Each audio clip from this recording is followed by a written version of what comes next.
বৈশাখের তপ্ত গরমে প্রতিদিন একাধিক জনসভা করে চলেছেন মমতা বন্দ্যোপাধ্যায়।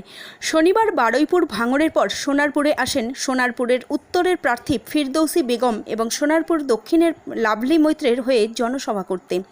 ভোট প্রচারে এসে মমতা বন্দ্যোপাধ্যায় বলেন, সোনারপুর আমার সোনার খনি।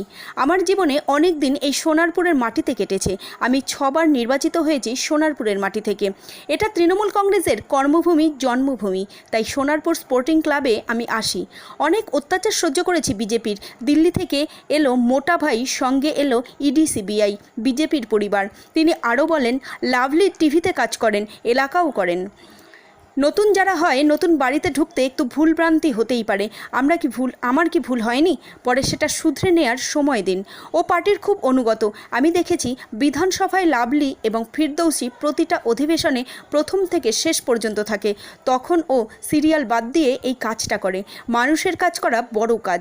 আজ যে অপদার্থগুলো দাঁড়িয়েছে, শীতলকুচিতে থাকাকালীন ভোটের দিন 4 জন গুলি করে মেরেছে। নামও নিতে চাই না। কাল হেরে গিয়ে বাবু আজ জাতির উদ্দেশ্যে ভাষণ দেবে। দূরদর্শনটা দখল করে নিয়েছে। বাংলা ভাষায় কথা বললেই এখানে নাকি অনুপ্রবেশকারীদের কারখানা। বর্ডার কার হাতে? কেন্দ্রের হাতে। তৃণমূল যদি চোর হয় তাহলে তুমি সুপার ডাকাত। রেল বাজেট উঠিয়ে দিয়েছেন।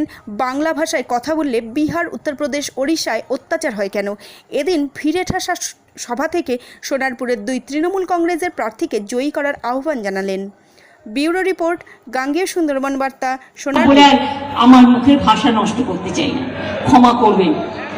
শীতলকুচিতে উনি থাকাকালীন 4 জনকে গুলি চালিয়ে ভোটের দিন হত্যা করেছিলেন। আরেকজন লাভলির বিরুদ্ধে কে দাঁড়িয়েছে আমি জানি না, খোঁজও রাখি না।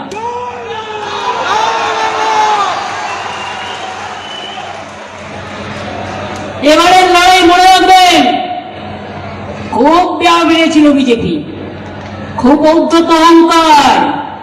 কালকে হেরে গিয়ে বাবু আজ জাতির উদ্দেশ্যে ভাষণ দেবে। ভাষণটা কি? মিসইউজ। দূরদর্শনটাকে কবজায় নিয়ে নিয়েছে। আগে রাজীবজির আমলে একদিন দেখালে বলতো রাজীব দর্শন, আর এখন ওটা মোদি দর্শন হয়ে গেছে। স্কুলে স্কুলে বক্তৃতা দেয়, জানেন আপনারা?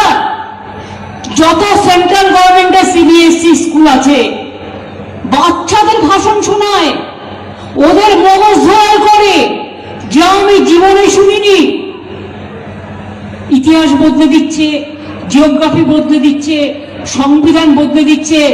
গান্ধীজিকে বর্জন করছে, নেতাজিকে বলছে সন্ত্রাসবাদী, রানী রাসমণিকে বলছে রসমণি, বঙ্কিমচন্দ্র চট্টোপাধ্যায়কে বলছে বঙ্কিমদা। কিছু বুঝতে পারছেন? বাংলা ভাষায় কথা বললে এখানে নাকি অনুপ্রবেশকারীদের কারখানা। ওদের জিজ্ঞেস করুন, বর্ডার কার হাতে? সেন্ট্রালের হাতে। কয়লা কার হাতে? সেন্ট্রালের হাতে। প্লেন কার হাতে?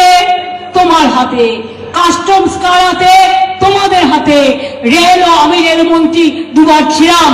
আমি সোনারপুরে কত রেল নিয়েছিলাম আমি জানি।